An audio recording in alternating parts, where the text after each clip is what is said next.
Pozdrav ekipa, dobrodošli u novi video na kanalu Obitelji Lenart. Ako ima neko novi pa ne zna, evo ja sam Damir, inače glavni odgovorni urednik ovog kanala. Nije mi baš neko uredništvo, ali ajmo tako reći. Ovako, nalazimo se opet danas u kamperu. Šta sam htio reći, da kamper nije samo imam kamper, upalim, odem na put, uživam, vratim se, fino parkiram se i to je to. Nije ni kao kuća, ali ima tih nekih svojih stvari koje traži kao kuća. Nema krov sa crijepovima, žljebove, fasadu, odvode neke okolo drenaže i takve neke stvari oko prozora, dihtanja, vrata, kao kuća, ali ima to sa svoje strane. Isto ima krov, ima vrata, ima odvode, ima struju, ima motor, servis mali, veliki, ima uvijek nešto.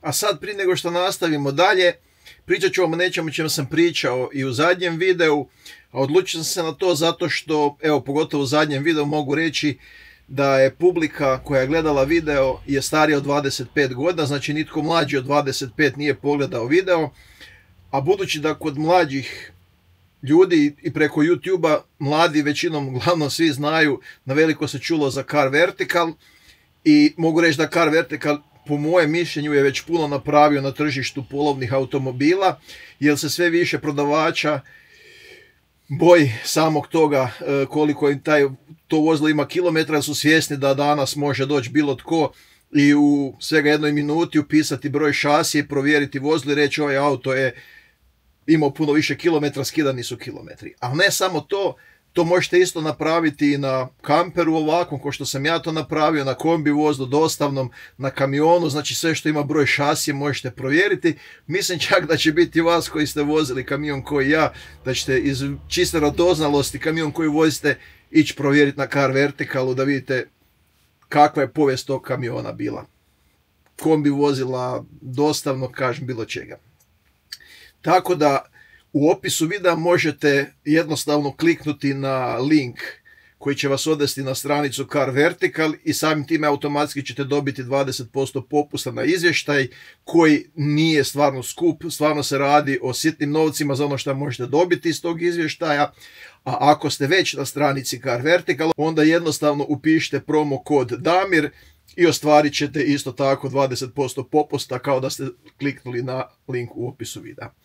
Eto, to je bilo to što se tiče Car Verticala. Stvarno se nadam da će nekome pomoći. Pogledajte, provjerite, svašta se tu može vidjeti i naći. A ono što ću ja sad naprijed, vratit ću se na moj posao koji sam prethodno započeo. Tako da i kod ovog kampera ima nekih stvari. Remen smo zamijenili, vodenu pumpu, napravili servis, klimu sredili, kupili neke roletice. Sad u tušu nam je pukla, znači imaju dva odvoda i kod tog je pukli, sad tu prolazi voda unutra, onda dođe ovdje do počte, može napraviti veliku štetu ako se sad to ne napravi, da to ne curi. Znači sad imam rješenje da zakitam, kupio sam, imam tu puno alata, prvo će krenuti brušenje i tako dalje. Uglavnom htio sam reći, ima i kod kuće, znači ima tih nekih stvari, a meni je to isto gušt, znači šta mogu oko njega, znači nije sad samo sam sjeo i vozio se, nego jednostavno volim to, uživam i hoću napraviti neke stvari. Kad nema putovanja, ima malo sređivanja, planiramo za vikend opet otići u jedan kamp, obići jedno mjesto, to ćete vidjeti u sljedećem videu. Uglavnom, koristiti ga maksimalno cijele godine, ali tu će znači biti i tih nekih stvari. Tuš, znači imamo onda sljedeća stvar je, na primjer, evo recimo brisač mi je bio stao lijevi.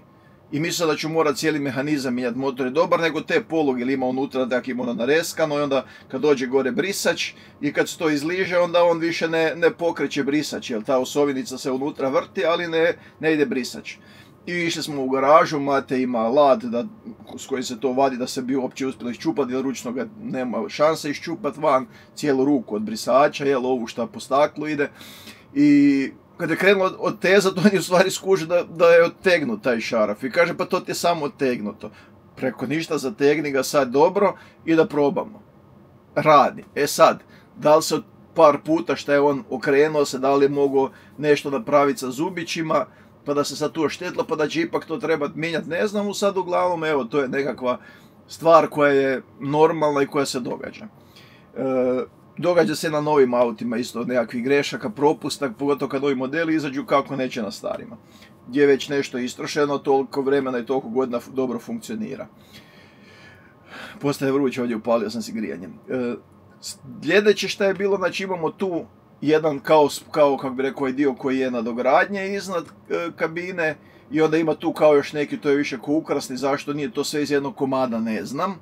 Zašto su dva dijela, ne znam. Uglavnom taj dio ide i sad ima tu šarafiće i ti su se vjerojatno bili s vremenom otpustili, pa je neko to možda krivo ušarafljivo, probavao nešto, pa se to od mrdanja malo, kako bi rekao, kao, nije puklo ništa, nije potrgano, nego bi jednostavno trebalo, znači treba mi prvo ljestve, one nemam tak velike, moram si kupiti one malo veće one ljestve, za te neke stvari kad budem trebao i onako oko kampera, da ih mogu tu staviti ovako ispred kombija, da se mogu popet tu na taj krov gore, i treba isto sad s čim ću kitati, recimo ima baš onaj ko za brodove, kit s kojim se to radi za krpanje recimo ovoga, što će biti vjerojatno neko privremeno rješenje dok se jednom ne odlučimo ajmo tu cijelu kadu zamijeniti, ili druga koja ide paše točno unutra gdje se to onda pojačava, i to čak rade, ljudi, ima svakih opcija danas, svega. Uglavnom, kad ću to kita sa tim istim kitom ili s nečim, vidjet ću, trebam samo znači tu rupicu staviti malo unutra, da se to usuši, i onda čak i ne treba bušiti rupicu, nego jednostavno onda šaraf isto ko u drvo, samo znači ponovno ušarafiti taj spoiler gore. Dok to ne bude, koristim ovu traku, to je standardna oprema u svakom kamperu koju morate imati, ove trake, kad negdje tak neš greda možete zalijepiti, negdje neš malo curi dok se ne napravi.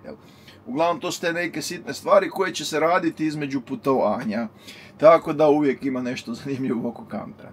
Evo, to je to ukratko, koliko ja znam biti kratak, ja sam uvijek nekako opširan u svojim izlaganjima. Uglavnom sada idemo fino u tuš, idemo prvo, imamo ovdje Matej mi je doneso, ima fina spravica, evo recimo čini mi se da će ovaj brusić biti ok, da ću njega jednostavno staviti unutra. Ali nisam pitao kako se to stavlja, kako se to zateže, aha, izgleda ovako ili, ovoga mi,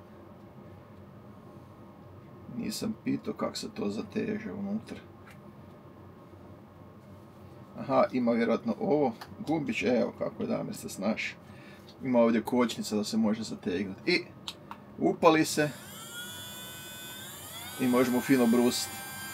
Kad lijepo obrusimo, onda ćemo naravno očistiti, acetonom može, ali ne treba kad ovo je stružen, dobro, samo ispuha dobro i onda nanes taj kit sa staklenim vlaknima, to je kao za krpanje čamaca, ako se zakrpaju čamci, zakrpat će Damir i tuš kabinu, i onda šta još ima, kit koji ide poslije toga, onda ima još poslije neki fiko kad se auto radili Marija, pa se onda i to ofarba, da onda se to apsolutno ništa ne vidi, što meni manje više, znači uopće nije bitno da li će biti malko drugačije boje ili nijanse, da će najbitnije da ne curi unutra i da ne ide u pod, da ne radi dalje drugu štetu.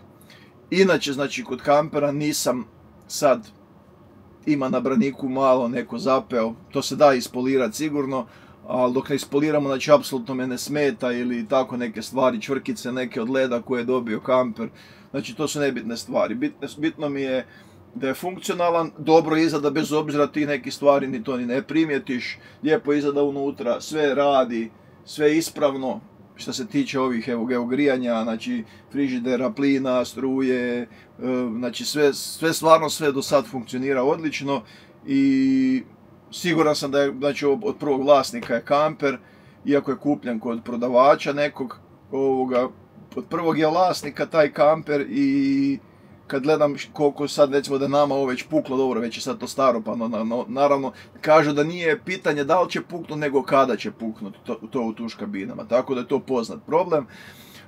Uglavnom, ono što vidim sad po svemu tome, koga mi koristimo, da ovi ljudi koji su ga kupili novog i bili vlasnici, nije sigurno bio u rentu ili ne bi ovako izgledao, znači ovaj kamper može se reći da su ga oni jako dobro čuvali. To je to, ajmo se sad baciti na posao. Sada ću ja ovdje fino sjest, da mi ne bi ovdje puhalo vruće, to ćemo zatvoriti klapnicu, tako. I sada Znači ovaj tu dio, nije to ništa puno ni strašno, to ćemo čistiti. Probao je Zet ovdje stavljao silikon, međutim to ništa ne drži. Da ćemo to samo izbrusiti dolje. Da vidimo samo da se s ovim može šta raditi.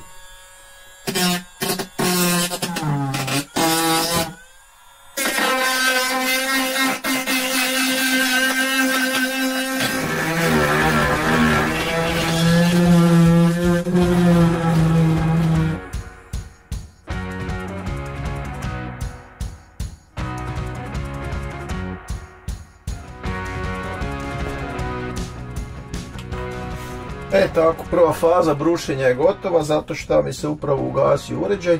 Idemo ga do tada ću ja malo ovo čistiti, srediti, pripremiti se druge stvari, a onda nastavljamo dalje.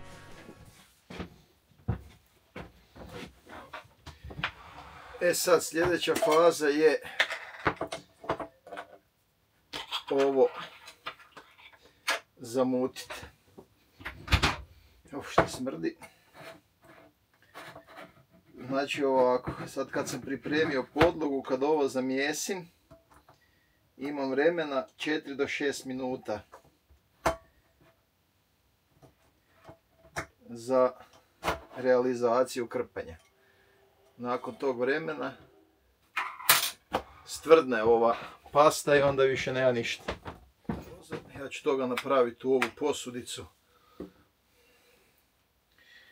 Kaže za veličinu oraha ide veličina graška ovog tamo učvršćivača. Kit sa staklenim vlaknima. Bože pomozi sad. To malo promiješati prvo ovo, jer vidim da je tu dobilo nekakvu gornje. Ako ovo ne zakrpa kadu, neće ništa. Kupio sam dvije, pa ako malo i bacim sad, ako ne iskoristim sve, nije bitno. Stvarno ovo ima nekakvu priču svoju.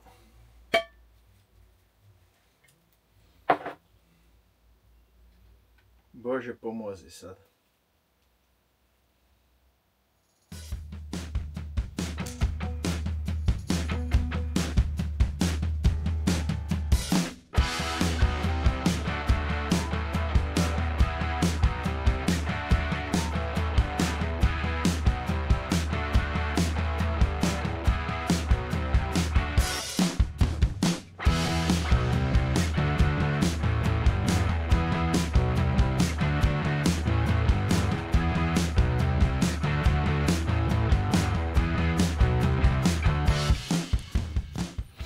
Ljudi ne bi vjerovali koliko se ovo stisne brzo. Znači prošlo je doslovce par minuta i ovo je skoro ko kamen. Vidimo šta se ovdje desilo. Znači ovo je sad za flikama izgleda ružno, ali sad ćemo mi to riješiti. Uglavnom ovako kad čovjek nešto radi, evo sad postaje mi sve draži i draži ovaj kamper. Kad zamijenim ovo, napravim ovo, onda ću krenuti još u više detalja. Uglavnom čovjek kad krene, onda još više ga to privuče i evo baš sam sretan i zadovoljan. Ništa, nek se puni ovo, ostavit ćemo svjetlo nek radi, spojeni smo na kabel. Tako da to je to za sada. Dok se ovo ne napuni, bar pol sata, 15-20 minuta da obrusim onu drugu stranu, da nju zakrpam, a onda ću finiširat nekad kasnije. Evo donesla mi je Melita aceton, to će mi trebati, imam rukavice, špahlice, ovu nisam koristio, uzeo sam plastičnu žlicu. Evo ovdje su ovi brusići razno razni s kojima radim. To je to. Pasta inače presto. Ide ovaj učvršćivač. To je to.